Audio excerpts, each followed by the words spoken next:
For the last 7 videos, I have been showing you how the US workplace system works. Now I am going to show you what actually runs it. Power. Not skill, not talent, not effort, power.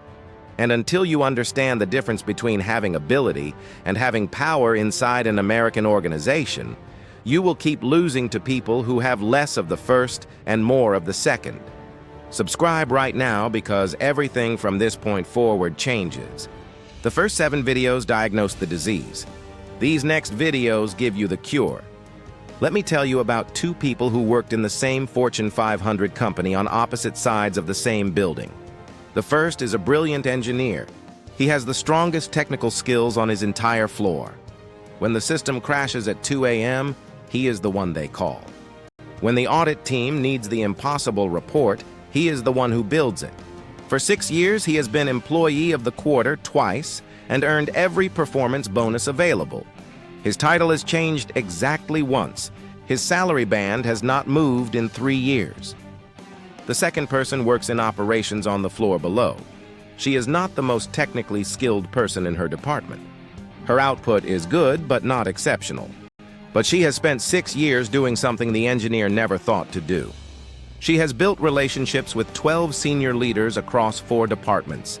She knows the institutional history of every major initiative that has launched since she joined. When the CFO has a question about how a process actually works in practice, she is the one who gets pulled into the meeting, not her boss. She does not just deliver her own work, she makes other departments' work possible. In the same 6-year period, she has been promoted 4 times. She now earns nearly 3 times what the engineer earns. She is not smarter than him. She is not more talented. She has more power. And in any U.S. organization that has more than 1 person in it, the second capacity matters infinitely more than the first. Here is why. Skill has a ceiling. There are only so many hours in a day. There is only so much one person can produce. No matter how talented the engineer is, his individual output is finite. Power has no ceiling. A person with influence inside an American corporation can move 10 people, 100 people, an entire division toward an outcome. That is the gap between the highest paid people in any U.S. company and everyone else. It is not a skill gap, it is a power gap. Look at the people at the very top of any Fortune 500 right now. The CEOs, the senior partners, the executives making 7 and 8 figures a year. Almost none of them are the most technically skilled people in their organizations. The most technically skilled people are usually somewhere deep in engineering, research, or operations, exactly where the brilliant engineer in our story is sitting right now. Those people earn good salaries, but they are not at the top. The people at the top got there through power, through influence, through the capacity to make things happen through other people. This is not corruption in American corporate culture. This is the structure of it. Organizations need people who execute, and they need people who direct execution. The people who direct execution are paid more because they create more leverage. Power creates leverage. Skill creates output. Leverage compounds. Output is linear. Drop the word power in the comments right now if this is making you see your career differently. Now here is the question that matters. Where does power actually come from inside a U.S. organization? Because if it came from titles or seniority alone, you could just wait long enough and eventually accumulate it. But that is not how it works in American workplaces. You can be senior and powerless. You can be junior and powerful. So what is the actual mechanism? Power in U.S. organizations comes from 3 specific sources. The woman in our story built all 3. The engineer built none. Source 1, knowledge that others depend on. If you know things that other people in the organization need to know to do their jobs, you have structural power. Not because you withhold the information, because the system has come to depend on your knowledge being accessible.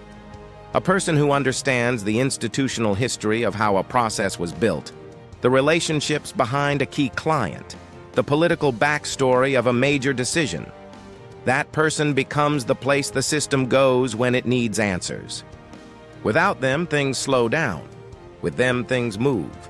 The engineer in our story knew a tremendous amount of technical knowledge, but every time he learned something important, he documented it cleanly in a shared system and moved on. He shared his knowledge freely and invisibly. The woman in operations also shared her knowledge, but she did it visibly, in meetings, in conversations with senior leaders, with her name attached. Same knowledge, different positioning. Hers became power. His became infrastructure. Source 2. Relationships above your level. Power flows through relationships in American corporations. If senior leaders know you personally, trust your judgment, and feel comfortable working with you, you have access to opportunities that pure performers do not. This is the source most U.S. professionals neglect entirely. They believe their relationships should grow organically through good work. They do not. Senior people in American corporations are extremely busy. They do not have time to discover talent on their own. They invest in relationships with people who deliberately build relationships with them. If you wait to be discovered, you will not be discovered. The woman in our story did not wait. She deliberately created reasons for senior leaders to know her. She offered to help on small things they cared about. She brought them insights they did not have. She made their job easier in small, visible ways. She was not being political. She was creating relationships that did not exist before. The engineer never created a single relationship with anyone above his manager. He believed his work would speak for him. It did not. It could not. There was nobody at the senior level listening. Source 3. The ability to deliver outcomes others cannot. This is where skill finally becomes power. Skill alone does not give you power. Skill plus visibility plus reliability plus the ability to coordinate other people into delivering a complex outcome. That gives you power. The person who can take a complicated cross-departmental project in a U.S. company and make it happen on time is powerful. The person who can align 3 different departments around a single decision is powerful. The person who can navigate ambiguity and produce results when nobody knows what the path forward looks like, that person is the most powerful of all. This is not about technical brilliance. This is about execution capacity at scale inside complex American organizations. The woman in our story was given a difficult cross-functional project in her 3rd year. She delivered it on time despite political friction from 2 departments who did not want to cooperate. After that one project, senior leaders started thinking of her first whenever a hard problem needed to be solved. The engineer was never given a project like that, because no senior leader knew his name. Marcus Aurelius wrote that the impediment to action advances action. What stands in the way becomes the way. Most U.S. professionals see organizational complexity as the obstacle to their work. Powerful U.S. professionals see it as the medium through which work gets done. That reframe is the difference between the engineer and the woman in operations. That reframe is the difference between you and the next promotion. Now, here is exactly what you do with all of this starting this week. Do not just audit your power. Build one specific piece of it. Identify one piece of institutional knowledge you currently hold that nobody else has documented or made visible. It might be how a particular process actually works in practice versus how it is described on paper. It might be the political history behind why a system is built the way it is. It might be the unwritten rules of working with a difficult client or department. Take that one piece of knowledge. This week, turn it into a 1-page document. A simple write-up, clear, visible. Then circulate it to 2 senior leaders in your organization with a short message. Wanted to share this in case it is useful for any upcoming planning. That is it. 1 document, 2 senior people, 1 week. What you have just done is convert invisible knowledge into visible power. You have made yourself memorable to 2 people above your level who previously did not know your name. You have demonstrated that you think beyond your own role, and you have planted the first seed of the 3 sources of power.